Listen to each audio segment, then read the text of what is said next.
कहानी अब उस मोड़ पर पहुंच चुकी है जहां हर कदम पर एक नया तूफान खड़ा है। करणवीर, जो शुरू से ही देव की तरक्की और उसकी सच्चाई से जलता आया है, अब अपने खेल को अगले स्तर पर ले जाने वाला है।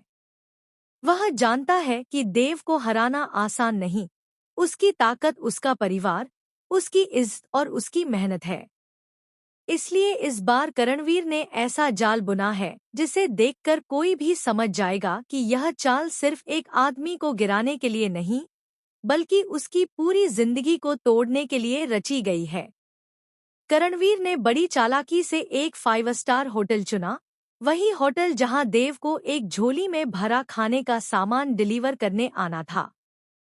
बाहर से ये बस एक साधारण डिलीवरी लग रही थी, लेकिन अंदर एक ऐसा तूफान तैयार था जो देव की दुनिया को हिला देने वाला था।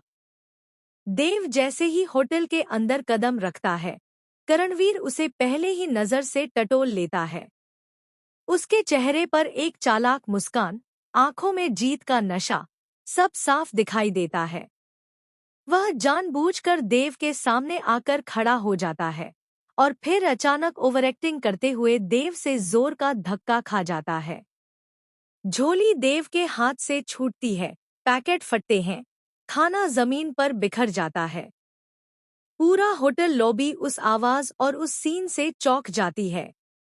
लोग मुड़ मुड़ कर देखने लगते हैं और करणवीर इसी पल का फायदा उठाकर जोर जोर से बोलना शुरू करता है, देव, तुम जैसे लोग कभी बदल नहीं सकते।